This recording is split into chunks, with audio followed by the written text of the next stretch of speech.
A swayal Kwe'lo telsqui Talitsaqa Sawek. Good day, my name is Winona Victor. I'm also known as Kwe'lo, and I'm from the community of Lhilheqey, which is one of several belonging to the Sawek tribe. And I've been asked to share with you a little bit about what I've learned from one of our Shwokwiyam that we know as Lhilheqey, and some of the things that she taught me in relation to Indigenous governance and self-determination for the Stalo people. Lhilheqey was a Stalo woman who moved away from her people when she married Kwe'lo and went to live with him and his people in what is now known as Washington State. With this man, she had at least 2 sons and 3 daughters. Lhilheqey came to miss her people too much and was always worried about them, so she eventually decided to move back home. When she moved back to her family's territory, her 3 daughters, her 3 sisters, and her dog came with her. It is said that she cared for and looked after her people all her life, just like she wanted to, and why she had left Kwe'lo, but that eventually she became too old and could not do as she had always done.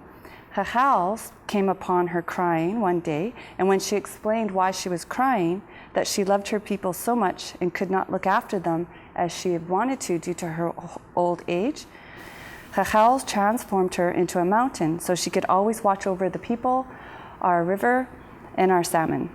Settlers renamed Lhilheqey Mount Chiam and her husband Mount Baker. Their sons are now known as Mount Rainier and Mount Hood, and Lhilheqey's 3 daughters are the 3 peaks that sit in front of her. The youngest daughter is Homithlia, the second oldest is Iowat, and the oldest is Sayawat. And behind Lhilheqey sits her 3 sisters, and they also have 3 high-status Halkomelem names as well. And her Squame is with her, and from a certain angle, his head is very clearly sitting behind Lhilheqey. We are told that her youngest daughter, Homithlia, was crying, as from her place she could not see as well as her older sisters, and her tears now formed the waterfall at Anderson Creek. This is one of the Shwokwiyam that I used to teach me a few things about Indigenous governance and what that looked like prior to the Indian Act, prior to having the Indian Act, which was unilaterally imposed upon the Stalo people and has been for at least 7 generations for most families. Then in relation to governance, her story teaches me about the role that women play and the central role that women play in governance. So for example, where Lhilheqey chose to live was entirely her decision.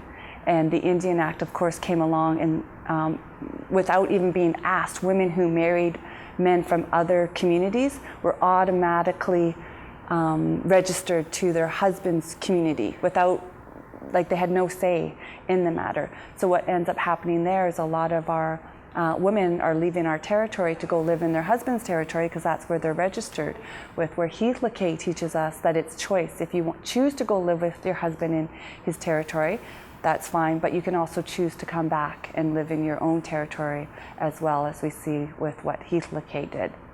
And then the role that she plays in relation to looking after the river and the salmon and the people, I think is another valuable lesson for us in terms of recentering the role that women play in making decisions for what's best for things like our river, our salmon, and our children. And then lastly is her, I believe you can scope out our territory if you climb to the top, and as far as the eye can see from all around would be Stalo territory, because Lhilheqey, that was part of it, so that she could always look after her people. So she needs to be able to see her people. So as far as the eye can see would scope out the territory of the Stalo people. So, Lahai.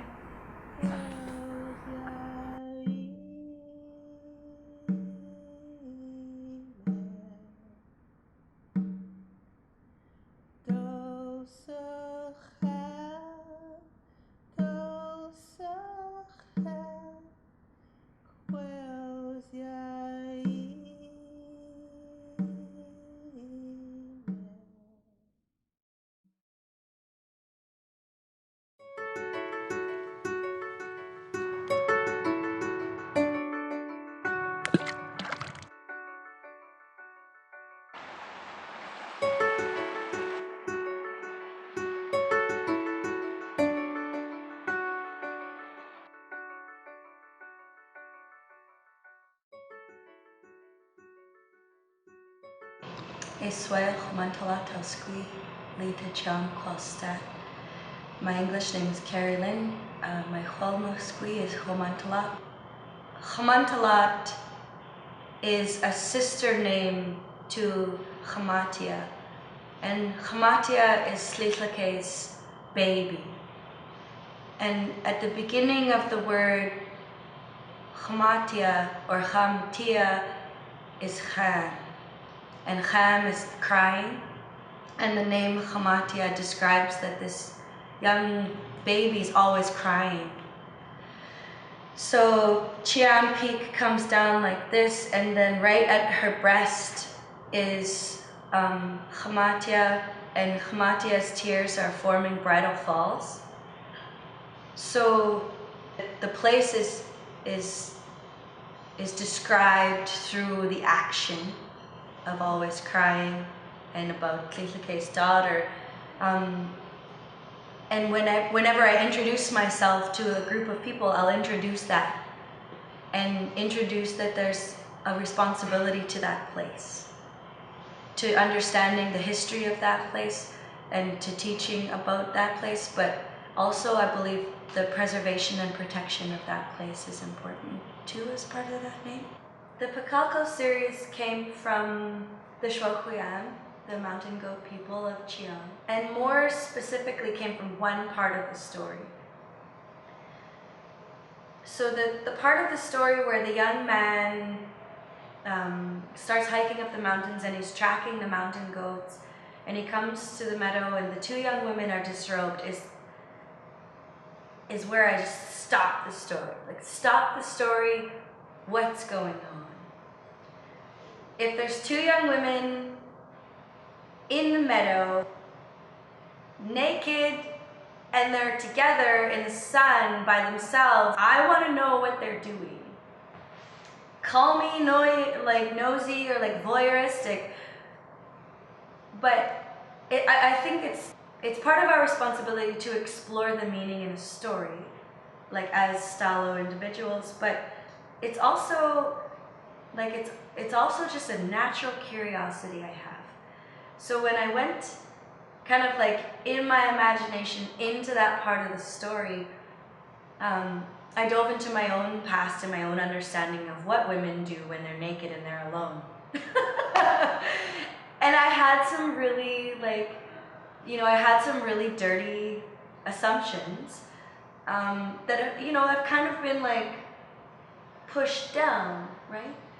But I acknowledge where I'm at with my sexuality, and I acknowledge that the spectrum of individuals and their sexual preferences has always existed. As long as there have been people, there have been all these, you're born loving who you love, right?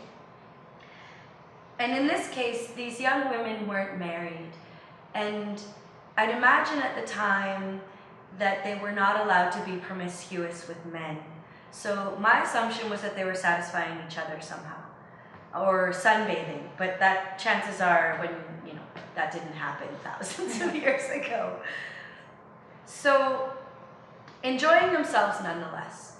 When Resurrect invited artists to show their work at their exhibit, the first thing I thought of was to put together these mountain goat ladies in like an old Edward Curtis type photograph. So I drew up the sketch, and then I called in some models, and I bought some body paint, and I called a photographer, and I got us all together and kind of wined and dined the models and told them to be ready for anything, and then was directing them in the shots.